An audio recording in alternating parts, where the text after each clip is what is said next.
10 টাকা। রাজ্জাক ভাই, আহমেদ শরীফ ভাই, রাজ ভাই, খলিল ভাই সবাই মিলে চলচ্চিত্র শিল্পী সমিতি তৈরি করেছেন 10 টাকার বিনিময়ে, মানে 10 টাকা প্রতি মাসে 10 টাকা দিবেন, এখানে বসবেন, চা খাবেন। এই সমিতি, এখানে কোনো অ্যাসোসিয়েশন সমিতি নাই, এই শিল্পী সমিতি। তারপরে ওটা আস্তে আস্তে আস্তে আস্তে আস্তে এখন 120 টাকা শিল্পী সমিতি। এতে 120 টাকা করে এখন হলো প্রতি মাসে যা টাকাটা জমা হয় শিল্পীতে, এটার কতই হয় মাসে, এই যে 12-14 লাখ টাকা জমা হয়, এটা দিয়েই হলো মনে করেন যে শিল্পী সমিতি চলে। এখানে কোনো অনুদান আসে না, কোনো অনুদানের কোনো রাস্তাও নাই, কোনো অনুদানও কেউ করে না, সরকারও করে না, বাইরে কোনো লোকও করে না। এবং আমাদের চলচ্চিত্র কত অনেক শিল্পীরা আছে প্রতাপশালীরা, ওনারা যতটুকু করে ওই অতটুকু দিয়েই শিল্পীরা সন্তুষ্ট থাকে। আর এখন ওই রকম ভাবে করতে করতেই শিল্পী সমিতিটা এই পর্যন্ত টিকিয়ে আছে। এবি পলির মানে বুদ্ধিমানরাই জানে। AB poly UPVC pipes and fittings টিকবে যুগের পর যুগ। এখন অনেক শিল্পীরা কাজ নাই, কাম নাই, কিছুই নাই, আসে না। কেউ আসে, কে আসবে? যারা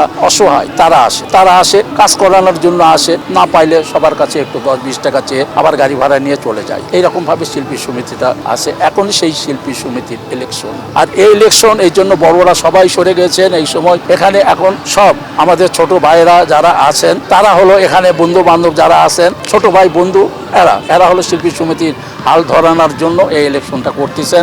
অনেক চলচ্চিত্রে অনেক ছবি করেছি আমি, আমি সব সময় সব ভাইকে বলে থাকি, আমি 900-র উপরে ছবি অভিনয় করেছি। সেই এক্সট্রা জীবন হইতে ফাইট ডাইরেক্টর, তারপরে হলো কোয়ার্টিস, তারপরে ভিলেন এবং মেন ভিলেন, এই করে অনেক ছবি আমি করেছি। সুপার হিট ছবি আছে আমার 350। সেই মাস্তান রাজা, কালিয়া, প্রেম গীত, বাবারাদে, জালিমে দুশ্মন, নুরা পাগলা, কুদার জ্বালা, জ্যান্ত কবর, রুটি, ডাল ভাত, লাল বাদশা, এইরকম অনেক ছবি আছে আমার, খালি হিট ছবি। আমি তো হিট ছবিগুলোর নাম বললাম, আর এমনি অনেক ছবি আছে। যাই হোক, এইরকম ভাবে জীবনটা আস্তে আস্তে কাটাইছি। এবং চলচ্চিত্রে স্থাপন হইতে, মানে চলচ্চিত্রে স্থাপন, শিল্পী সমিতি স্থাপন হইতে নিয়ে এখন পর্যন্ত আছে।